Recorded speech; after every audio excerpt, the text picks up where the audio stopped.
Hello साथियों, स्वागत है आप सभी का हमारे इस यूट्यूब चैनल IQ एग्ज़ाम परिवार में।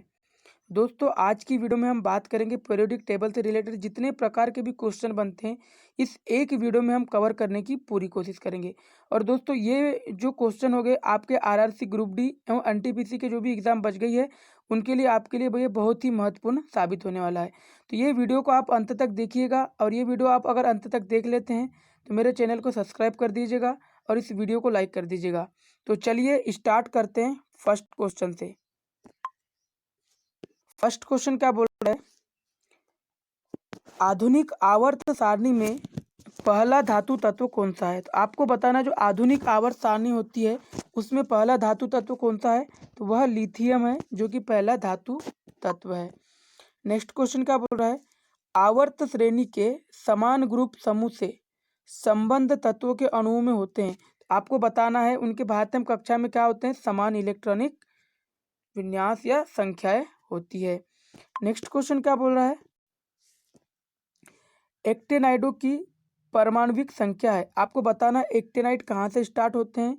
तो 90 से 103 तक एक्टेनाइड होते हैं। ठीक है। नेक्स्ट क्वेश्चन क्या बोल रहा है? आधुनिक आवर्त सारणी में वर्ग और आवर्तों की संख्या पूछ रहा है। तो आपको बताना है आधुनिक आवर्त सारणी में वर्ग कितने होते हैं और आवर्त कितने होते हैं। तो 18 वर्ग एवं 7 आवर्तों की संख्या होती है। नेक्स्ट क्वेश्चन क्या बोल रहा है? आधुनिक आवर्त सारणी में धातुओं को कहाँ रखा गया है? आपको बताना है जो आपकी आवर्त सारणी है उसमें धातुओं को किस साइड पर रखा गया है। तो यहाँ पूछ रहा है धातुओं को किधर रखा गया है? तो बाई ओर धातुओं को रखा गया है और अधातुओं को कहाँ रखा गया है? दाई ओर रखा गया है। नेक्स्ट क्वेश्चन क्या बोल रहा है? तीसरे आवर्त के तत्वों में कक्षाओं की संख्या क्या होगी? आपको बताना है तीसरे आवर्त में कक्षाओं की संख्या कितनी होती है? तो वह 3 होती है। नेक्स्ट क्वेश्चन क्या बोल रहा है? आधुनिक आवर्त सारणी की तीसरी अवधि और 18वें समूह में रखी गई नोबल गैस का नाम बताना है। तो वो कौन सी है? वह है आर्गन। ठीक है। नेक्स्ट क्वेश्चन क्या बोल रहा है? आधुनिक आवर्त सारणी में कौन सी दो आवर्तों में 8 तत्व मौजूद है? तो कौन से दो आवर्त है जिसमें 8 तत्व मौजूद है? दूसरा और तीसरे आवर्तों में 8 तत्व मौजूद है। नेक्स्ट क्वेश्चन क्या बोल रहा है? आधुनिक आवर्त सारणी में निम्न में से कौन से आवर्त में अधातुओं की संख्या अधिक है? तो अधातुओं की संख्या अधिक किस में है? तो दूसरे आवर्तों में जो है अधातुओं की संख्या सबसे अधिक है। ठीक है। नेक्स्ट क्वेश्चन क्या बोल रहा है? परमाणु संख्या 57 वाला तत्व संबंधित है। आपको बताना है जो परमाणु संख्या 57 वाला है वो किस चीज से संबंधित है? तो वह डी ब्लॉक से संबंधित है। नेक्स्ट क्वेश्चन क्या बोल रहा है? आवर्त सारणी के चौथे आवर्त में 18 उपस्थित तत्वों की संख्या होती है। तो आपको बताना है कि जो चौथे आवर्त में कितने तत्व होते हैं? तो 18 तत्व होते हैं। नेक्स्ट क्वेश्चन क्या बोल रहा है? आधुनिक आवर्त सारणी में आवर्तों में कोई उपधातु शामिल नहीं है। तो आपको बताना है कौन से आवर्तों में जो कोई भी उपधातु नहीं है। तो पहले और 7वें आवर्त में जो है कोई भी उपधातु नहीं है। ठीक है। नेक्स्ट क्वेश्चन क्या बोल रहा है? कैलिफोर्नियम किस समूह का सदस्य है? आपको बताना है कैलिफोर्नियम किस समूह का सदस्य है? तो वह एक्टेनाइट श्रेणी का सदस्य है कैलिफोर्नियम। नेक्स्ट क्वेश्चन क्या बोल रहा है? एन की परमाणु संख्या मतलब नाइट्रोजन की परमाणु संख्या कितनी है? 7 है। फिर नाइट्रोजन को परमाणु के तीसरे तत्व की परमाणु संख्या बताना है आपको। तो तीसरे तत्व की कितनी हो जाएंगी? 33 हो जाएंगी। ये कैसे निकालेंगे हम? नाइट्रोजन में पहले 8 जोड़ेंगे, 8 के बाद 18 जोड़ेंगे तो हमको पता चल जाएंगे कि यह तीसरे तत्व की परमाणु संख्या कितनी है। ठीक है। नेक्स्ट क्वेश्चन क्या बोल रहा है? निम्न में से किन परमाणु संख्या वाले तत्वों का युग्म समान समूह से संबंधित है? तो आपको बताना है किनका संबंधित समान समूह से संबंधित है। तो 13वें और 31वें का समान समूह से संबंधित है। नेक्स्ट क्वेश्चन बोल रहा है लेंथेनाइट की परमाणु संख्या कितनी है? तो वह 58 से 71 है। इससे पहले हमने क्या देखे थे? एक्टिनाइट देखे थे, वह कहाँ से कहाँ तक था? 90 से 103 था। अब लेंथेनाइट कितना है? 58 से 71 है। ठीक है। नेक्स्ट क्वेश्चन क्या बोल रहा है? आधुनिक आवर्त सारणी में 4 और 5 आवर्तों में से प्रत्येक में 2 उपधातु है। तो क्वेश्चन पूछ क्या रहा था कि उपधातुओं की संख्या 2-2 उपधातु किसमें है? तो 4 एवं 5 में 2-2 उपधातु रखी गई है। नेक्स्ट क्वेश्चन क्या बोल रहा है, विद्युत ऋणात्मकता किस परमाणु की क्षमता की माप है। तो आपको बताना है विद्युत ऋणात्मकता किसी परमाणु की क्षमता की माप है, तो इलेक्ट्रॉन की आकर्षण करना, ठीक है, इलेक्ट्रॉन का आकर्षण करना। नेक्स्ट क्वेश्चन क्या बोल रहा है, लिथियम तत्वों में सबसे बड़ा परमाणु है। आपको बताना है तत्वों में सबसे बड़ा परमाणु कौन सा है, लिथियम है। और लिथियम आवर्त सारणी का पहला धातु तत्व भी है, ठीक है। नेक्स्ट क्वेश्चन क्या बोल रहा है, सिलिकॉन, एल्यूमिनियम, सल्फर, फास्फोरस में सबसे बड़े आकार का परमाणु कौन सा है। तो वह कौन सा है, एल्यूमिनियम है। दोस्तों मैं क्या बता रहा हूँ आपको, जो आवर्त सारणी होती है, आवर्त सारणी में ऊपर से नीचे आने पर जो आकार होता है परमाणु का वो बढ़ता है और बाएं से दाएं जाने पर घटता है, ठीक है, ये चीज आप याद रखिए। नेक्स्ट क्वेश्चन क्या बोल रहा है, उदासीन गैसीय परमाणु के बाह्यतम कक्षा या कोश में से एक इलेक्ट्रॉन को हटाने के लिए किसकी आवश्यकता होती है। तो किसकी आवश्यकता होती है, आयनन ऊर्जा की आवश्यकता होती है।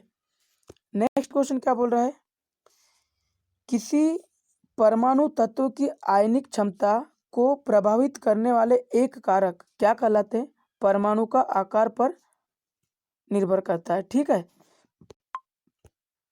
नेक्स्ट क्वेश्चन क्या बोल रहा है, ड्यूटेरियम का द्रव्यमान कितना है। आपको बताना है ड्यूटेरियम का द्रव्यमान कितना होता है, 2 होता है, ठीक है। नेक्स्ट क्वेश्चन क्या बोल रहा है, हाइड्रोजन का इलेक्ट्रॉनिक विन्यास निम्न में से किसके समान होता है। तो हाइड्रोजन का जो इलेक्ट्रॉनिक विन्यास है वह क्षारीय धातु के जैसे होता है, ठीक है। नेक्स्ट क्वेश्चन क्या बोल रहा है, ऑक्सीजन के एक अणु में ऑक्सीजन के कितने परमाणु होते हैं। तो ऑक्सीजन का कितना होता है, O2, इसमें कितने परमाणु हो गए, 2 परमाणु, ठीक है। नेक्स्ट क्वेश्चन क्या बोल रहा है, फास्फोरस को पानी में रखते हैं, फास्फोरस को पानी में क्यों रखा जाता है, वह आग पकड़ने से बचाने के लिए फास्फोरस को पानी में रखा जाता है। नेक्स्ट क्या बोल रहा है, डोबरनियर से जितने भी प्रकार के क्वेश्चन पूछेंगे हम यहाँ पे कवर कर लेंगे, ठीक है। तो त्रिक नियम किसने दिया था दोस्तों, डोबरनियर ने दिया था, ठीक है। अब क्वेश्चन है, लिथियम, पोटेशियम और सोडियम, एल्यूमिनियम ऑक्साइड प्रकृति में क्षारीय है, ठीक है। एल्यूमिनियम ऑक्साइड कैसे होते हैं, प्रकृति में क्षारीय होते हैं। अब फिर क्वेश्चन कैसा पूछ लेंगे आपको, एक क्वेश्चन पूछ लेंगे, जब तत्वों को परमाणु भारों के बढ़ते क्रम में उपस्थित किया जाता है तो बीच वाले तत्व का परमाणु भार अन्य 2 तत्वों के परमाणु भारों के लगभग औसत होता है। इस नियम को जाना जाता है। तो ये क्वेश्चन बहुत ही इंपॉर्टेंट है दोस्तों। इस नियम को किससे जाना जाता है, तो डोबरनियर का जो त्रिक नियम है उसी से जाना जाता है। अब नेक्स्ट क्या है, न्यूलैंड का अष्टक नियम, ठीक है। अब न्यूलैंड से जितने भी क्वेश्चन बनेंगे हम यहाँ पे कवर करेंगे। तो न्यूलैंड का अष्टक नियम, अष्टक नियम किसने दिया था, न्यूलैंड ने दिया था। क्वेश्चन क्या क्या बनेंगे वो हम देखते हैं। न्यूलैंड के आवर्त वर्गीकरण में 10वां तत्व में से किसके जैसे दिखाई देता है। तो जो न्यूलैंड ने जो आवर्त सारणी बनाई थी उसमें जो 10वां तत्व होता है वो किसके जैसे दिखाई देता है, तो वह तीसरे के जैसे दिखाई देता है। नेक्स्ट क्वेश्चन क्या बोल रहा है, न्यूलैंड की आवर्त तालिका में तत्वों की हेलोजन के साथ रखा गया है, वो कौन कौन सा है, वह कोबाल्ट और निकिल को रखा गया है। नेक्स्ट क्वेश्चन क्या बोल रहा है, न्यूलैंड के अष्टक के नियम में निम्न तत्वों में से कौन सा तत्व अंतिम है। तो ये बहुत ही इंपॉर्टेंट क्वेश्चन है दोस्तों, कौन सा तत्व अंतिम है, तो वह थोरियम है जो कि अंतिम है, ठीक है। नेक्स्ट क्वेश्चन क्या बोल रहा है, लोहा जो कि गुणों में कोबाल्ट और निकिल जैसा व्यवहार दिखाता है लेकिन बोलता है इसको बहुत दूर रखा गया है, यह किसकी कमियों के कारण है, तो यह न्यूलैंड की अष्टक नियम से की ही कमी का कारण ऐसा हुआ है, ठीक है।